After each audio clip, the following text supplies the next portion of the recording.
I think the price for the torque sensing mid-drive.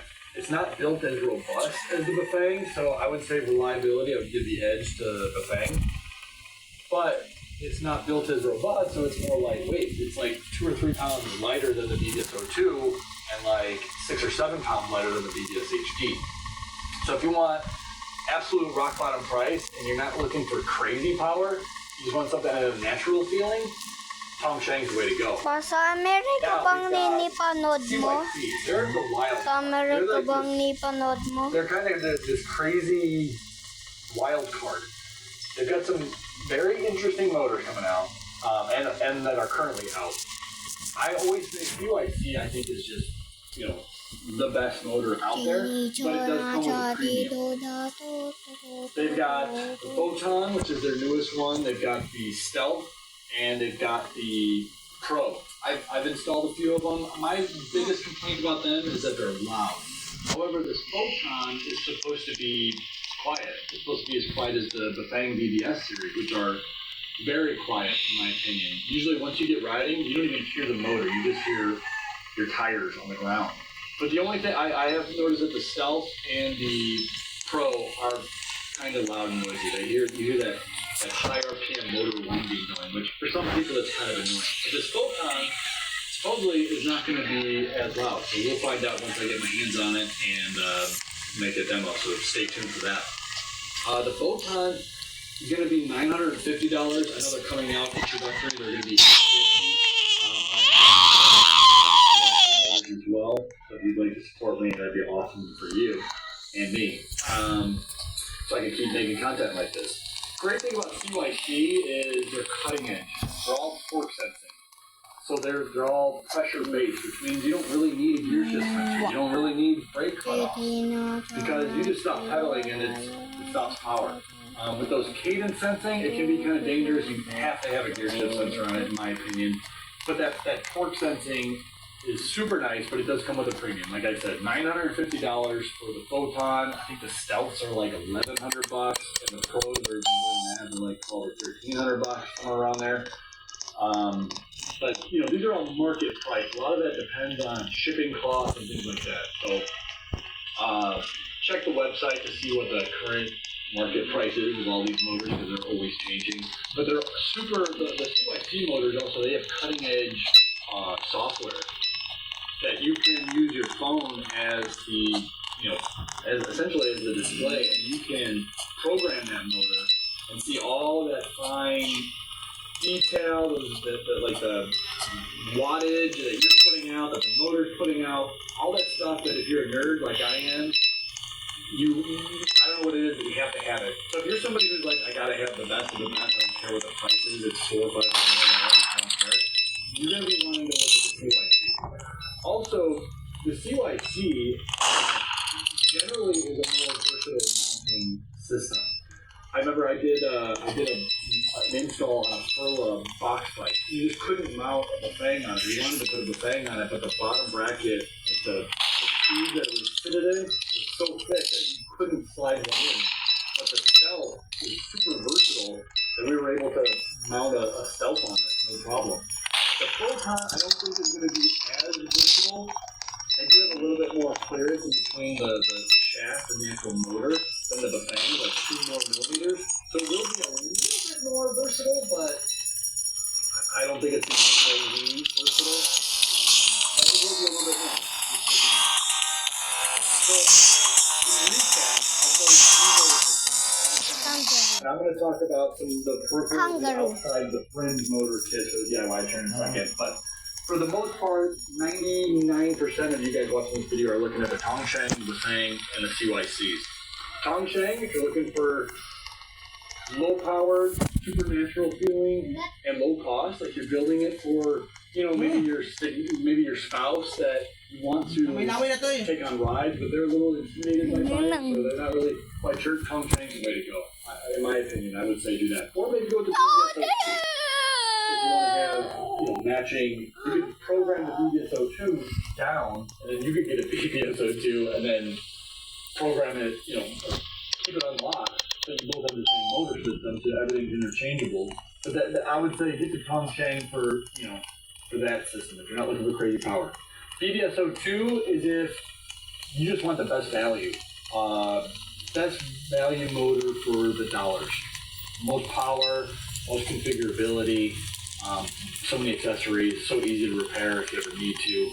BBS HD, I would say, is if you either have a fat bike, and if you need that bigger spindle length, or if you're, I have a cargo bike and I like to tow my daughter and trailers and things like that, so I was like, I need a HD on my bike. So I would say go with an HD if you are going to be pushing that thing a lot. The HD is just like an overbuilt version of the O2. Everything on it's a little bit bigger. If you look at the two motors side by side, the HD is just a little bit bigger so it can handle more power without overheating and melting. The CYC, I would say, is for people, and there's three different trims. The Photon, I would say, is if you just want the best natural feeling motor, and not a crazy amount, at $950 or $850, however much you're gonna get, it's not a crazy price tag for what you're getting. I think it's a very good value. It's gonna be very, I think it's gonna be a very good seller. So if you want torque sensing, programmability, customizability, and it's street legal at 750 watts, Photon is gonna be what you're looking at. If you want to have more power, or you need super flexible mounting, like you got a weird bike like how I had on that bike, you're going to be looking at the Stealth. That'll go up to 2,000 watts. So that's more power than the BBS HD, but it does get a little bit noisier than the BBS HD. And then there's the Pro version, which can go like 3,500 watts, 72 volts. That's the 100 na pala to eh.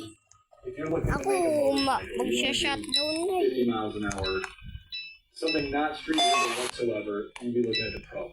The one knock against CYC, I would say, is that you have to buy everything through CYC. With Bafang, you can't buy anything through Bafang directly. Even though there's a lot of people that claim to be directly through Bafang, it's a lie. They only have they have a distributorship that you can buy through their distributors. Which means that if one distributor's out, you can easily find through other distributors. But if CYC's out, you're just out of luck.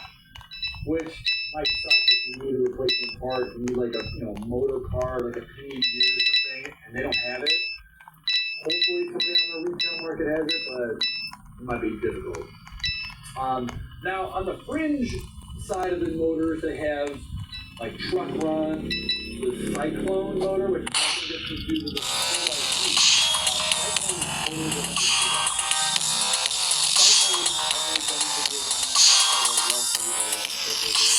I've actually discontinued carrying the Cyclone motor, much like almost every other reseller out Hindi niya there, ako mapatay. because so many install issues, people having trouble hooking it up, 1% getting it to run to correctly, things like that, agad. and very little support from Cyclone. So, 4%. but they're great if you just need brute power and for cheap. That thing will handle 4,000 watts for fairly cheap, for like $500 or less. 7. And then there's motors like the Truck Run, which I would say is more like a knockoff of the Fang. I wouldn't really, 10. I don't know. I don't have experience with it. I have no desire to have experience with it at this moment, just because the Fang is just killing it, and it's too similar. Yes. There's the Paradox, the kinetic Paradox motor, but it's just crazy expensive. That one looks cool. I think it's like 1,500 watts. The thing will handle, super lightweight, retail. So,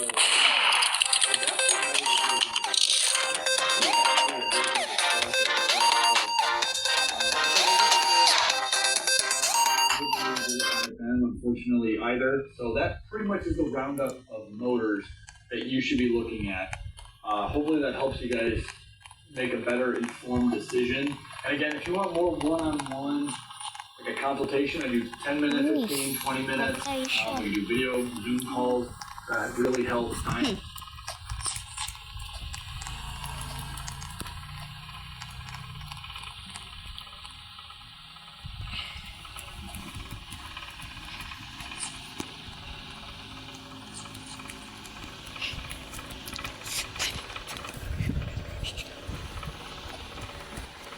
Hindi kong kotse. Isin.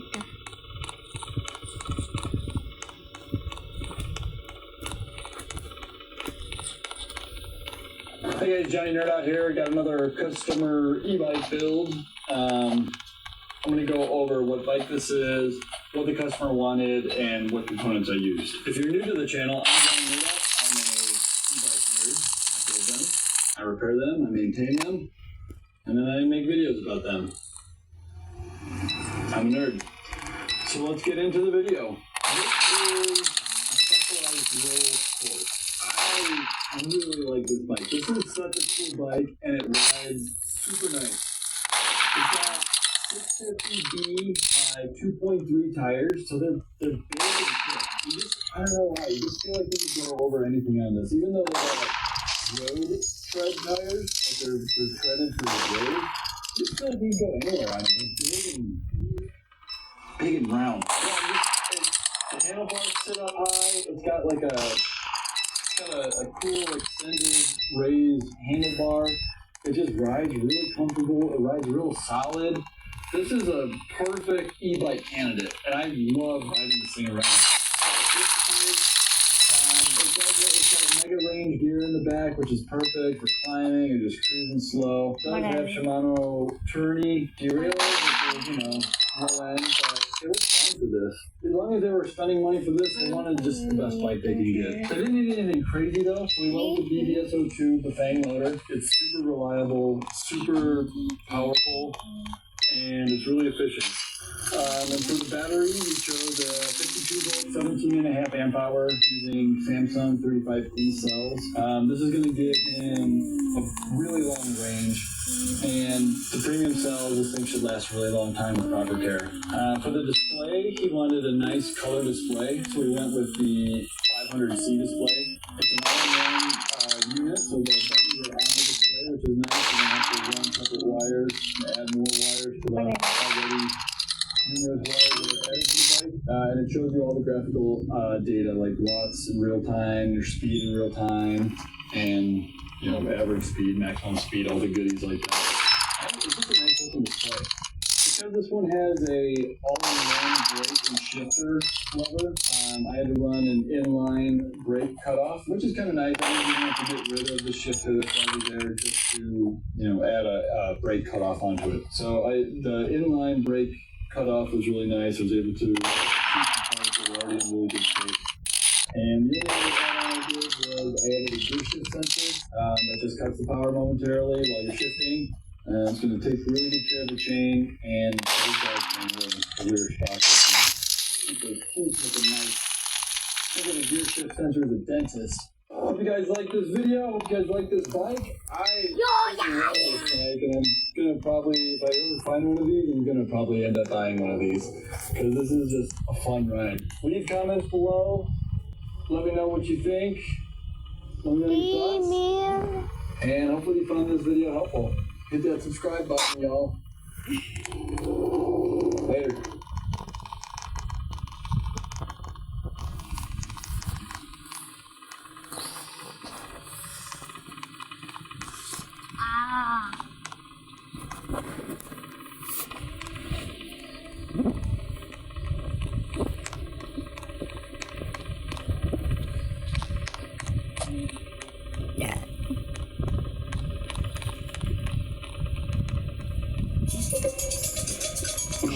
Hey guys, Johnny Nerd out here, back with another custom e-bike build for you. In this video, I'm going to go over what bike this is, what components I use, and just, my overall thoughts. If you're new to this channel, I am the Johnny Nerd Out. There's a lot of competitors out there, but I'm the only Johnny Nerd Out. So make sure that you're only paying attention to the real one. You can tell because they spell their name slightly different. Instead of Nerd Out, it's like Nerd A-E-U-X, like the French one. It's kind of different. So anyways, let's get right into it. So this is the Trek Marlin 7. I really like this bike. This bike is awesome. Every time I ride a 29er hardtail, I'm just like, I gotta get one of these. They're so much fun. I love this bike. It's so much fun. I think the reason why I like hardtails is because they're just universal. You put a rack on this thing and some pannier bags, and you get a commuter. Or you can take it off, or leave it on, whatever. And just hit the trails, like right there. You can commute to the trails and then ride them. And it's nice. It's just a good bike. Every time I ride one, I want to get one. That's the problem with my bike. You want to own all of them. I'm going to be like Jay Leno without the money. or the bikes or the cars. Yeah, so this is a Trek Marlin 7. It's 29er to 29 by 2.2 inch tires.